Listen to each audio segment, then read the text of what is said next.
నమస్కారం. అమరావతి న్యూస్ కి స్వాగతం. ఈనాటి వార్తా విశేషాలు. ప్రత్యేక మూలధన పెట్టుబడి సహాయం కింద రాష్ట్రానికి అదనంగా 5,000 కోట్ల రూపాయలు కేటాయించాలని కేంద్ర ఆర్థిక మంత్రి నిర్మలా సీతారామన్ ని ముఖ్యమంత్రి చంద్రబాబు కోరారు. ఢిల్లీలోని ఆర్థిక శాఖ కార్యాలయానికి వెళ్లిన చంద్రబాబు నిర్మలమ్మతో సమావేశమయ్యారు.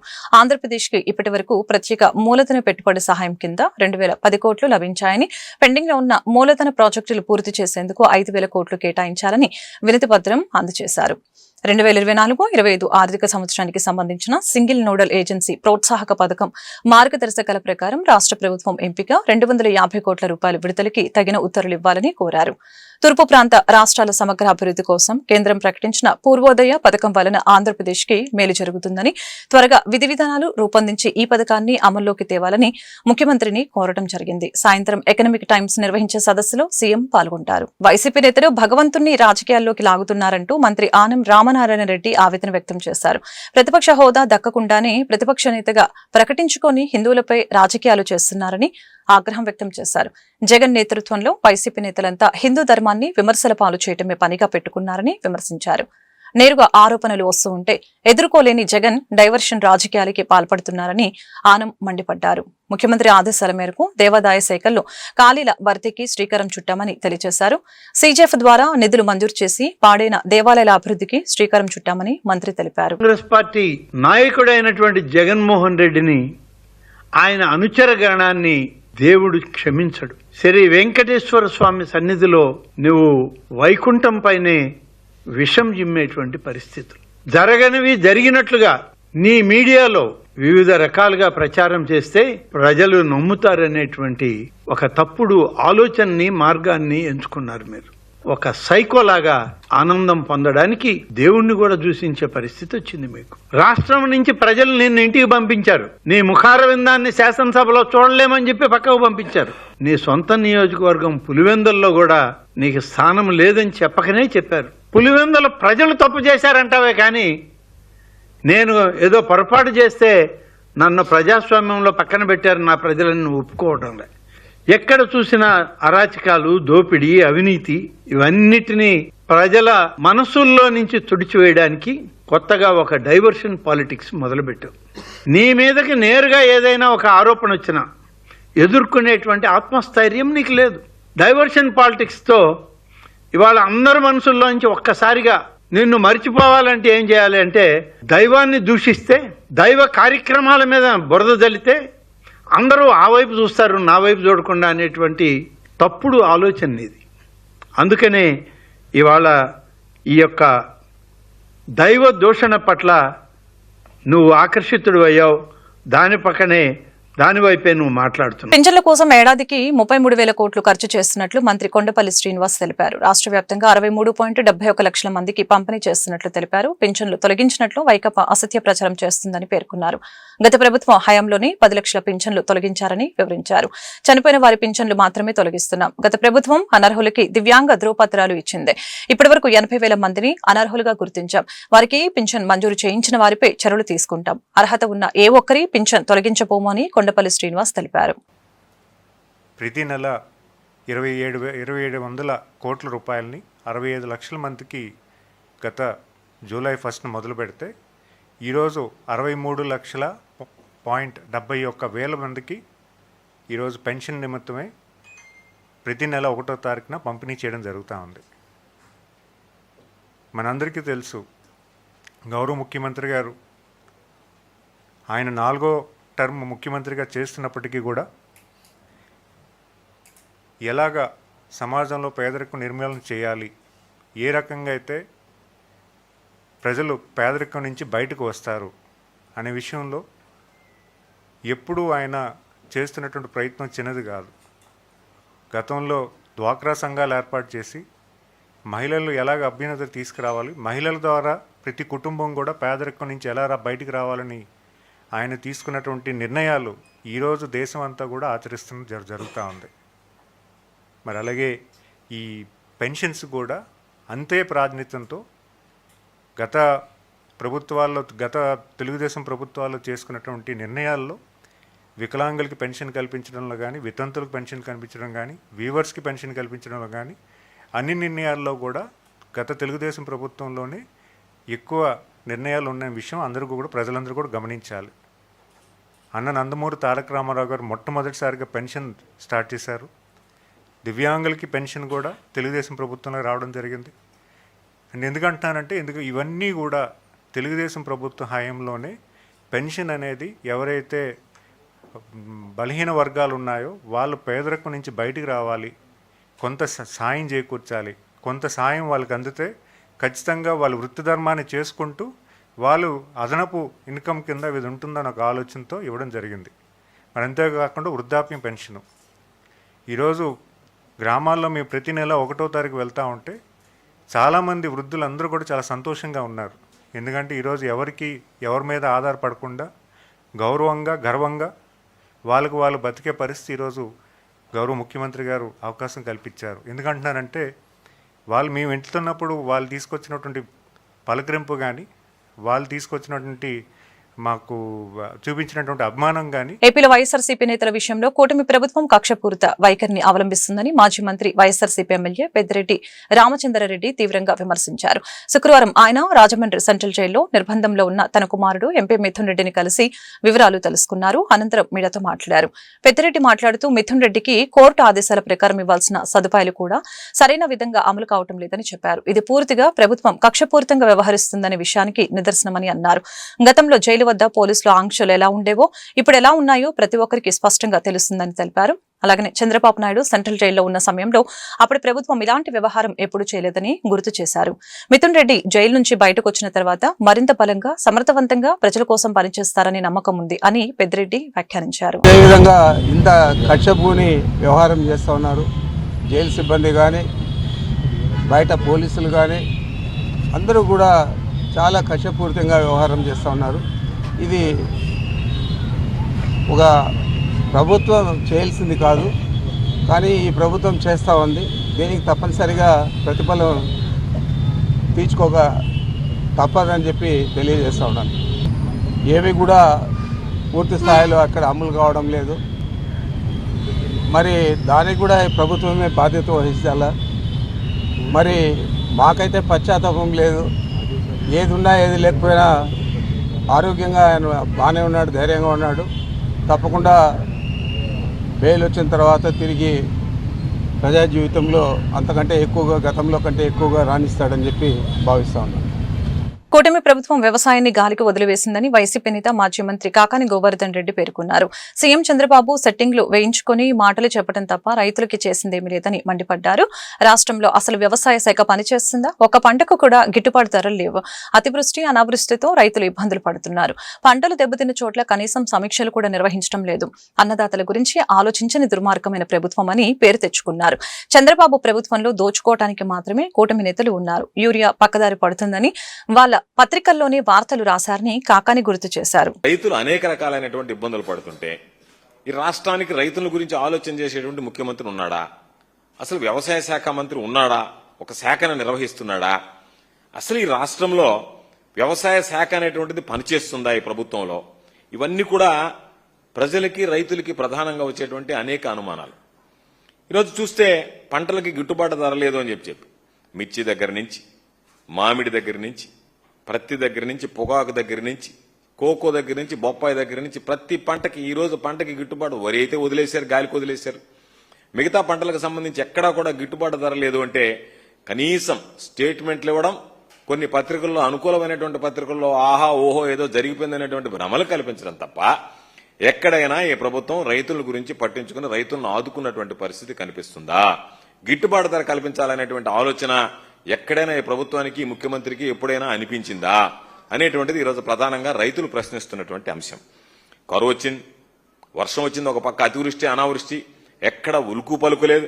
అసలు ఏమి జరిగింది అనేటువంటిది కానీ, ఎక్కడ ఎంత పంట నష్టం జరిగింది, ఏ విధంగా రైతులను ఆడుకోవాలనేటువంటి ఆలోచన కానీ, లేదు కొన్ని దగ్గరలో వర్షాభావ పరిస్థితుల్లో రైతులు పంట దెబ్బతిన్నటువంటి పరిస్థితుల్లో వాళ్ళని ఏ విధంగా అండగా నిలవాలనేటువంటి ఆలోచన కానీ, ఒక సమీక్ష కానీ, దాని మీద ఫలితాలు కానీ, ఏ విధంగా రైతును ఆదుకోవడానికి ఉన్నటువంటి యాక్షన్ ప్లాన్ కానీ, ప్రత్యామ్నాయ ప్రణాళికలు కానీ ఏమీ లేకుండా, ఏమీ పట్టించుకోకుండా ఎప్పుడో ఒకసారి ఒక సమావేశం పెట్టి రైతుల గురించి బ్రహ్మాండంగా మాట్లాడడం, పోగొట్టడం, వెళ్లిపోవడం, అనుకూలమైనటువంటి మీడియాలో పత్రికలో రాయించుకోవడం తప్ప రైతుల గురించి ఈ ప్రభుత్వం కనీసం సమీక్షించేటువంటి పరిస్థితులు కూడా లేకపోవడం అనేటువంటిది దుర్మార్గం అనేటువంటి విషయం.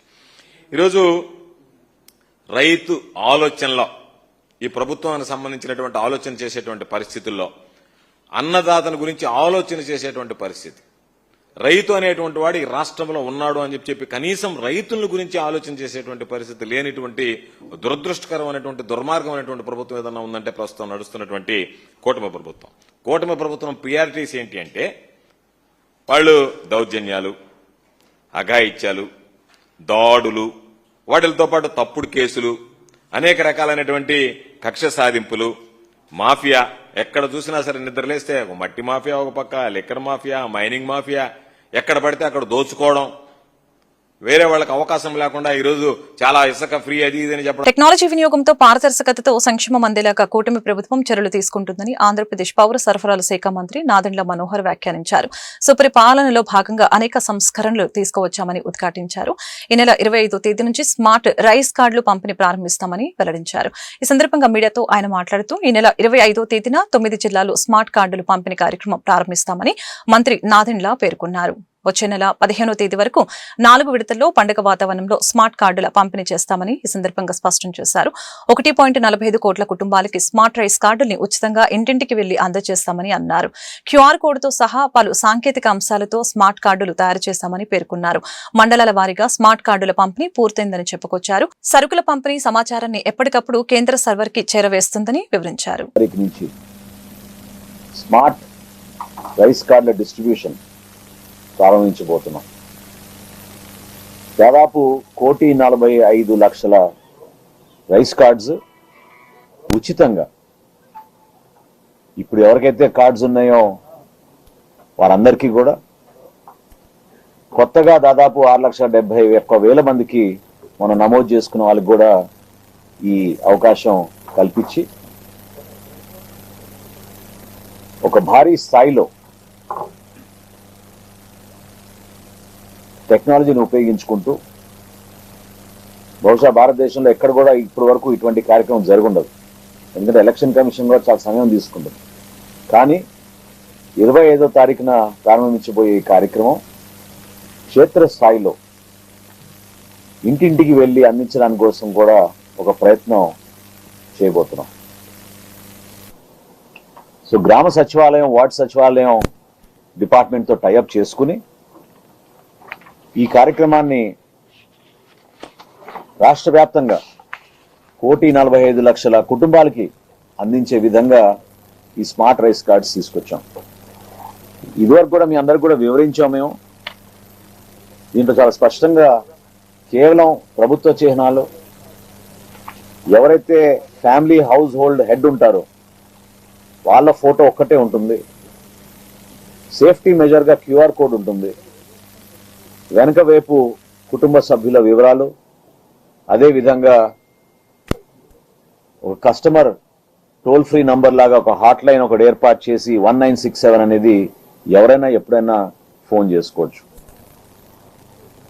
ఈ వ్యవస్థ అంతా కూడా దాదాపు 2 నెలల నుంచి ప్రిపేర్ అయ్యి ప్రింటింగ్ చేయించి జిల్లాల వారీగా సంబంధించిన తహసీల్దార్లకు మండల వారీగా పంపించి, అక్కడ కూడా లాస్ట్ మైల్ డెలివరీ పర్ఫెక్ట్ గా జరగాలి, డిలే జరగకూడదు, మిస్యూజ్ కాకూడదు అనే ఉద్దేశంతో మా అధికార యంత్రాంగం దీని గురించి చాలా లోతుగా ఆలోచించి, ఇంతకుముందు నేను అన్నట్టు గ్రామ సచివాలయం, వార్డు సచివాలయం సిబ్బందితో పాటు ఆ డిపార్ట్మెంట్తో టైఅప్ చేసుకుని ముందుకెళ్ళాం. ఈ యూనిక్ ఫీచర్లో మొట్టమొదటిసారి మేము డెలివరీ చేసే ముందు కూడా క్యూఆర్ కోడ్ ఏర్పాటు చేసి ఇటువంటి బాక్సెస్లో ఈ కార్డ్స్ అన్ని కూడా పంపించడం జరుగుతుంది. అంటే ప్రతి తహసీల్దార్ గారికి, ప్రతి మండలానికి ఆ సంబంధించిన ఫేర్ ప్రైస్ షాప్ నంబర్ ఏదైతే ఉంటుందో. గుంటూరు నగరంలో ఆటో డ్రైవర్లకు ట్రాఫిక్ పోలీస్ నెంబర్ అమలు చేస్తున్నామని గుంటూరు జిల్లా ఎస్పీ సతీష్ కుమార్ తెలిపారు. ప్రయాణికుల భద్రతని పెంపొందించడంతో పాటు అనధికార ఆటో డ్రైవర్లను క్రమబద్దీకరించేందుకు ట్రాఫిక్ పోలీస్ నెంబర్ ఎంతో ఉపయోగపడుతుందని చెప్పారు. శుక్రవారం ఈస్ట్ ట్రాఫిక్ పోలీస్ స్టేషన్ వద్ద ఆటో డ్రైవర్లతో ఏర్పాటు చేసిన ట్రాఫిక్ పోలీస్ నెంబర్ కేటాయింపు కార్యక్రమంలో ఎస్పీ పాల్గొని ఆటో డ్రైవర్లకు పలు సూచనలు జారీ చేశారు. ఈ సందర్భంగా ఆయన మీడియాతో మాట్లాడారు. ట్రాఫిక్ పోలీస్ నెంబర్ కేటాయింపు ప్రక్రియ 2025 ఫిబ్రవరి నెలలో ప్రారంభించామని చెప్పారు. ఇప్పటి వరకు 10,600 ఆటోలకి ట్రాఫిక్ పోలీస్ నెంబర్లు జారీ చేశామని అన్నారు. సుమారు 5,000 ఆటోలు ట్రాఫిక్ పోలీస్ నెంబర్ లేకుండా నడుస్తున్నాయని పేర్కొన్నారు.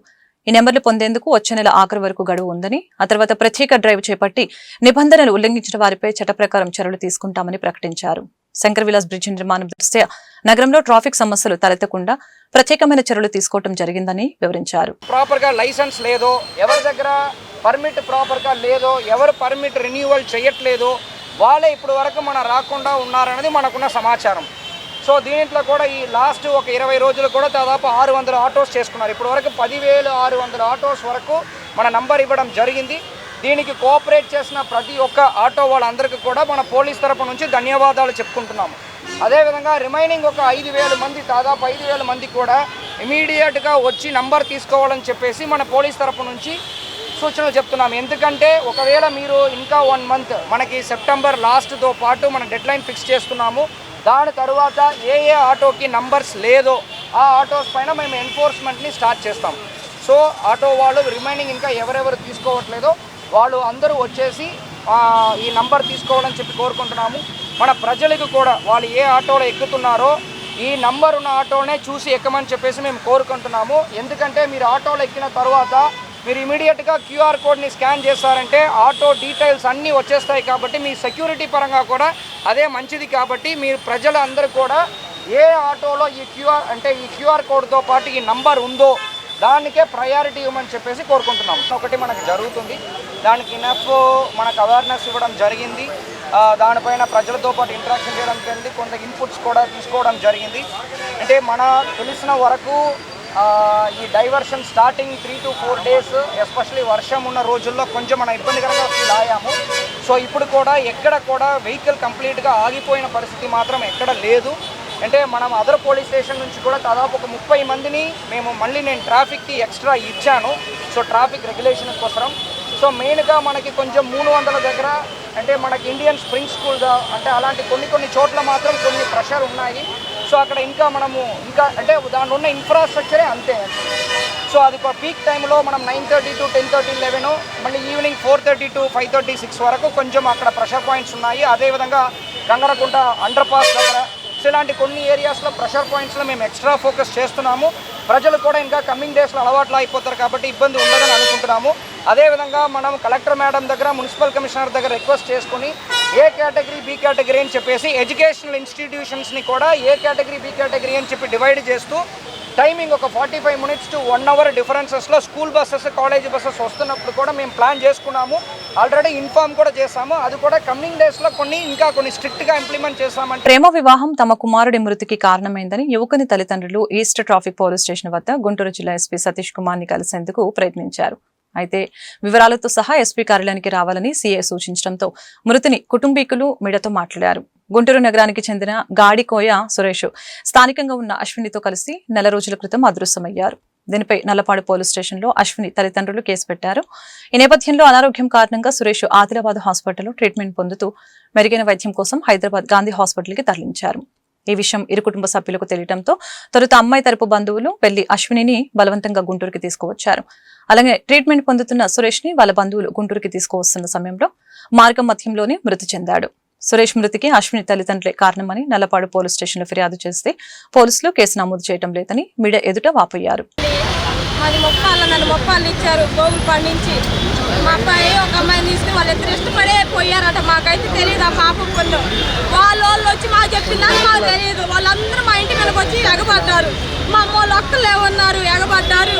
మీ ఓడి ఆడగాను మేము సావదెగుతూ, మేము బతికియము, మేము సావదెగుతూ అన్నారు. అన్నట్టే చంపేశారు. వాళ్ళు కేసు ఎత్తే పోలీసులు వాళ్ళకే సపోర్ట్ ఇస్తున్నారు కానీ మాకెళ్ళి సపోర్ట్ ఇట్లా. మాకాడ కూడా డబ్బులు నూతున్నారు. మేము కూడా డబ్బులు పెట్టినాం అయినా కూడా మాకు సపోర్ట్ ఇచ్చారు. చిక్కాకొరకోళ్ళంట వాళ్ళు కూడా పనులకే వచ్చారు. వాళ్ళకి మరి వాళ్ళిద్దరు ఎట్లా అలవాటు అయ్యారో మాకైతే తెలియదు. వాళ్ళ అమ్మకి తెలుసు అంట, వాళ్ళ అన్నయ్యకి తెలుసు అంట.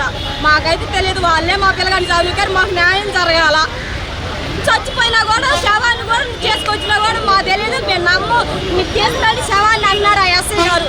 ఆ సునీల్ కానిస్టేబుల్ గారు మీ మొగుల్ని సంవత్సరానికి పనకాలి కొన్ని చేస్తాం అంటున్నారు. మీ కూతురు సంవత్సరాలు పాతి అన్నారు. మమ్మల్ని ఎంత టార్చర్ పెట్టారు. అసలుకి మమ్మల్ని పోతే కొడుతున్నారు. ఏం మాట్లాడరు. ముందు ఉన్నారు. జీఎస్టీ ప్రతిపాదిత మార్పుల్లో భాగంగా 2 స్లాబుల విధానం 5 నుంచి 12% కింద సవరించాలని ఛాంబర్ ఆఫ్ కామర్స్ గుంటూరు జిల్లా గౌరవ అధ్యక్షులు ఆతుకూరి ఆంజనేయులు విజ్ఞప్తి చేశారు. అలాగే లగ్జరీ పన్నుల్ని కూడా తగ్గించాలని సూచించారు. శుక్రవారం గుంటూరు జిల్లా ఛాంబర్ ఆఫ్ కామర్స్ కార్యాలయంలో ఏర్పాటు చేసిన మీడియా సమావేశంలో ఆయన మాట్లాడారు. జీఎస్టీ మీద వచ్చే ఆదాయాన్ని రాష్ట్రాలు పొందే విధంగా ఉంటేనే ప్రజా సంక్షేమం అభివృద్ధి బ్రహ్మాండంగా జరుగుతుందని చెప్పారు. ప్రజల బహుళ ప్రయోజనాలని వ్యాపారుల సంక్షేమాన్ని దృష్టిలో పెట్టుకుని జీఎస్టీలో ప్రతిపాదిత మార్పులు ఉండాలని ఆకాంక్షించారు. సెంట్రల్ గవర్నమెంట్ మన ప్రీతమ నాయకుడు భారతదేశ ప్రధాని నరేంద్ర మోడీ వచ్చిన తర్వాత జీఎస్టీ పెట్టినప్పటి నుంచి కూడా ఛాంబర్ ఆఫ్ కామర్స్ 2 స్లాబ్లే ఉండాలి, 5-12 కావాలి, నిత్యావసర మీద రేటు తగ్గాలి, రైతు పండించే పంట మీద ఏ రకమైన ట్యాక్స్ ఉండకూడదని చెప్పేసి మనం చెప్తా వచ్చాం.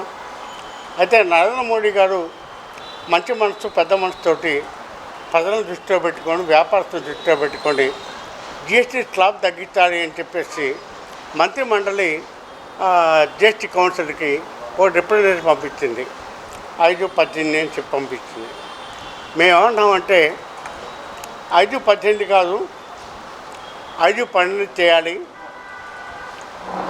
కాబట్టి ఇన్కమ్ ట్యాక్స్ తగ్గించారు.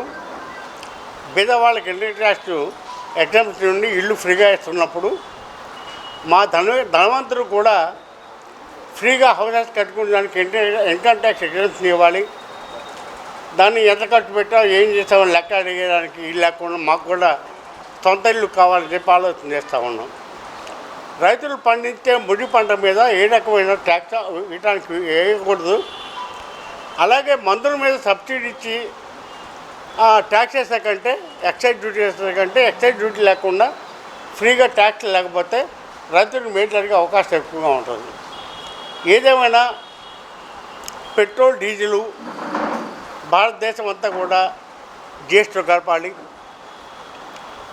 మోడీ గారు మన ప్రధానమంత్రి అయిన తర్వాత అనేక మంచి కార్యక్రమాలు చేస్తున్నప్పుడు కూడా ఈ తప్పనిసరిగా 5-12 ట్యాక్స్ చేయటం, 40%లో తక్కువ అతి తక్కువ వస్తువు కలపడం, ప్రజలందరికీ మేలు చేసే పరిస్థితిని ఆలోచించడం చేస్తే చాలా సంతోషం. ఇప్పటికే ట్యాక్సెస్ తగ్గించాలని ఆలోచన పెట్టుకొని ఇన్కమ్ ట్యాక్స్ని పెట్టి ఆరోగ్యశ్రీ మీద ఇన్కమ్ ట్యాక్స్ లేకుండా ఇలాంటి కార్యక్రమాలు చేస్తున్నప్పుడు ప్రత్యేకించి ఛాంబర్ ఆఫ్ కామర్స్ 82 సంవత్సరాలుగా ప్రజాసేవల్లో ఉన్నప్పుడు మేము తప్పనిసరిగా మన ప్రధానమంత్రి నరేంద్ర మోడీ గారికి అకౌంట్ ఎంపీస్కి మన ఎంపీలకి ఎవరైనా సరే ప్రత్యేకంగా ఛాంబర్ ఆఫ్ కామర్స్ ధన్యవాదాలు తెలియజేస్తా ఉన్నాం. పద్మవిభూషణ్ మెగాస్టార్ డాక్టర్ చిరంజీవి జన్మదిన వేడుకలు జనసేన పార్టీ నాయకులు 18వ డివిజన్ కార్పొరేటర్ నిమ్మల వెంకటరమణ ఆధ్వర్యంలో ఘనంగా జరిగాయి. ఈ సందర్భంగా ఏర్పాటు చేసిన చిరంజీవి బర్త్డే కేక్ ని ఆయన కట్ చేసి అభిమానులతో ఆనందాన్ని పంచుకున్నారు. ఈ మేరకు ఆయన మీడియాతో మాట్లాడారు. మెగాస్టార్ చిరంజీవికి జన్మదిన శుభాకాంక్షలు తెలిపారు. అభిమానుల ప్రేమానురాగాలతో చిరంజీవి నిండు నూరేళ్లు ఆయురారోగ్యాలతో పాటు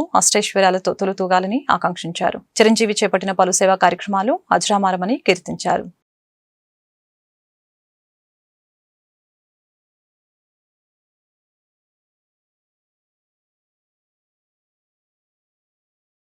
పుట్టినరోజు.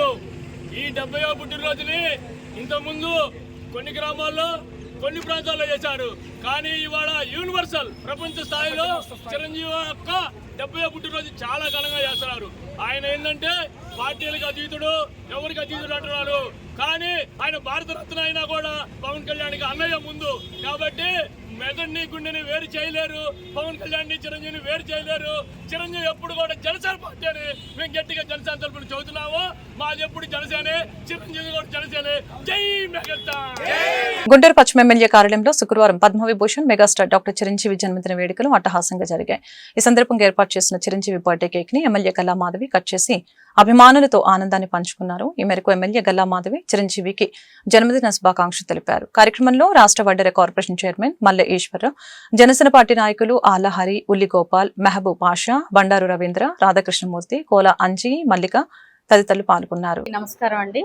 ఈరోజు మన తెలుగుదేశం పార్టీ కార్యాలయంలో జనసేన స్పోక్స్ పర్సన్ ఆళ్ల హరి గారి ఆధ్వర్యంలో ఈరోజు అంగరంగ వైభోగంగా ఇటు కార్యకర్తలు, జనసేన పార్టీ లీడర్స్, అదేవిధంగా అభిమానులు వెల్లువెత్తున ఈరోజు చిరంజీవి గారి 70వ పుట్టినరోజుని పురస్కరించుకొని కేక్ కటింగ్ ఏర్పాటు చేసుకోవడం జరిగింది.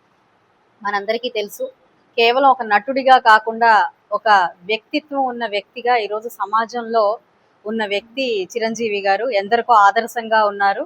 ఈ రోజుకి ఇప్పటికీ ఆయన కళ్ళల్లోనే మొత్తం అభిమానాన్ని అంతా చూపిస్తా ఈరోజు ఎంతో అశేష జనాన్ని ఆయన చుట్టూ ఉంచుకునే పరిస్థితిలోకి ఆయన తీసుకొచ్చారు అనంటే ఆయన వ్యక్తిత్వం దానికి కారణము.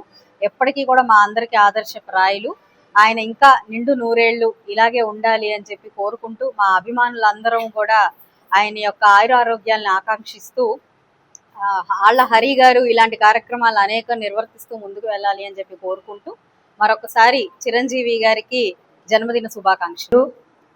డాక్టర్ మెగాస్టార్ పద్మవిభూషణ్ చిరంజీవి గారి 70వ పుట్టినరోజు సందర్భంగా ఈ రోజున మా ఎమ్మెల్యే, బీసీ లెజెండ్, ప్రజానాయకురాలు, మేము ముద్దుగా పిలుచుకున్నటువంటి ఝాన్సీ లక్ష్మీబాయి, ప్రజానాయకురాలైనటువంటి గల్లా మాధవ్ గారి చేతుల మీదుగా చిరంజీవి గారి పుట్టినరోజు జరుపుకోవడం మా అందరికి కూడా ఎంతో ఆనందంగా ఉంది.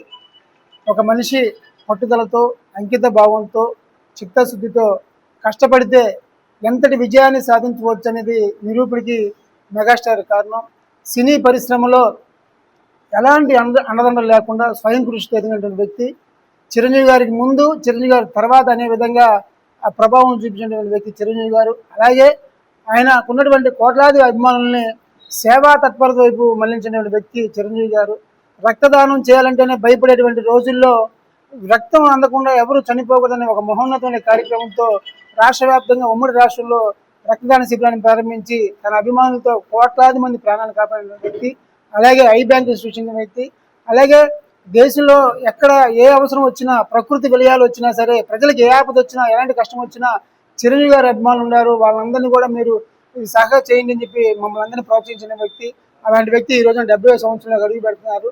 ఈ సందర్భంగా ఆయనకి భగవంతుని ఆశీస్సులు, ప్రజల ఆశీస్సులు ఎప్పుడు ఉండాలని, ఆయన నిత్య అవనవసరంగా ఇప్పుడు 70 సంవత్సరాలు అంటే ఎవరు నమ్ము, అలా ఇంకా కూడా ఉండాలని చెప్పి. సంజయ్ బ్యాచ్ నుంచి మాకు ప్రాణహాని ఉందని, వారి నుంచి మాకు రక్షణ కల్పించాలని దాసరిపాలెం గ్రామానికి చెందిన బాధితులు కొరబండ మరియదాసు, అతని సోదరి విజయ కుమార్తె శ్రవంతి జిల్లా ఎస్పీ కార్యాలయంను ఆశ్రయించారు. ఈ సందర్భంగా వారు మీడియాతో మాట్లాడారు. టీడీపీ నేత సుధీర్, అతని అనుచరుల అరాచకాలు దాసరిపాలెంలో అడ్డు అదుపు లేకుండా పోయాయని చెప్పారు. ఇంటి నుంచి బయటకు వచ్చిన కోరబండి మరియదాస్ ని మందిప్పించమని టీడీపీ నేత సుధీర్, అతని అనుచరులు దురుసుగా వ్యవహరించారని తెలిపారు.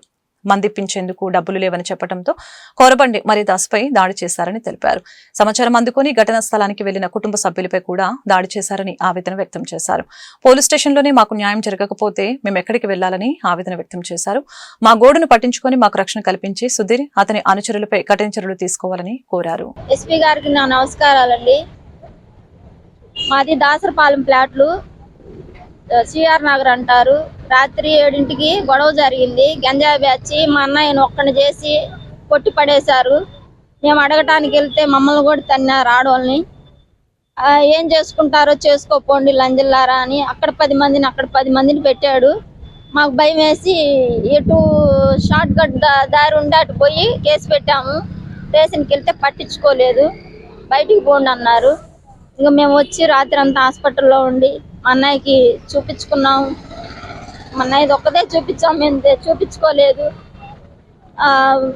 ఇప్పుడు వరకు వాళ్ళు ఫోన్లు చేయలేదు, వాళ్ళని పట్టుకొచ్చేది కానీ ఏది లేదు. ఆ తెలుగుదేశం ఆఫీస్ పెట్టారనే కానీ ఆ చంద్రబాబు ముఖ్యమంత్రి గారు పరువు తీసేస్తున్నారు ఆఫీస్ పెట్టి. వాళ్ళ అరాజకాలు నైట్ చేస్తున్నారు, పగలేమో ఎరగనట్టే మేము ఆఫీస్ వాళ్ళమి అన్నట్టు మాట్లాడుతున్నారు. కానీ అక్కడ మంచి చెడు ఏమీ లేదు.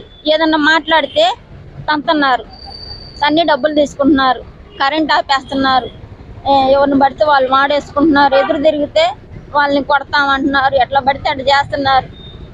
కరెంట్ ఎందుకు ఆపారంటానికి కూడా లేదు. అంత అరాజకాలు అవుతున్నాయి. నైట్ పూట గంజాయి తెస్తారు, కొండలు ఉన్నాయి ఆడ, కొండల్లో పెడతారు.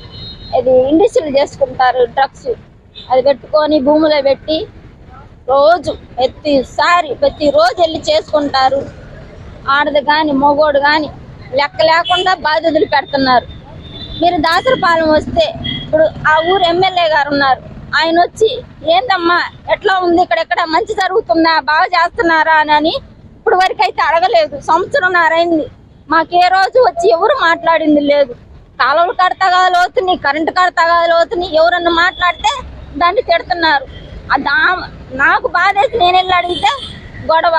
నేను స్టేషన్కి వెళ్తానుగా, నాకు ఆ డబ్బులు లేవు, నాకు అంత స్తోమత లేదు, నా పిల్లల్ని నేను బతికించుకోవాలి. అదేమంటే కొంతమంది ఏమంటారు, నీకెందుకే వాళ్ళతో ఎందుకు పెట్టుకుంటున్నావు, వాళ్ళు బతకనీరు. ఆ సుధీర్ వాళ్ళు ఆ నాని అయితే లంజల్లారా, మీకు చేతనేం చేసుకోండి లంజా, మీకు గుద్దా కోస్తా లంజా అది దాన్ని కడుపు మీద కొట్టారు. ఎక్కడ పడితే అక్కడ అసలు రాత్రి రక్తంతోనే వెళ్ళా. ఏమైందమ్మా అని కూడా ఎస్ఐ గారు అడగలేదు, సిఐ గారు అడగలేదు. మేము చెప్పే అవకాశం కూడా మాకు ఇవ్వలేదు. ఇలాంటప్పుడు మేము ఎవరికి చెప్పుకోవాలి? నేను ఈరోజు ధైర్యం చేసి నేను వచ్చాను కాబట్టి నా ప్రాణానికి, నా కుటుంబం. ఈ వార్తలు ఇంతటితో సమాప్తం. మరొక బులెటిన్లో మళ్ళీ కలుద్దాం. నమస్కారం.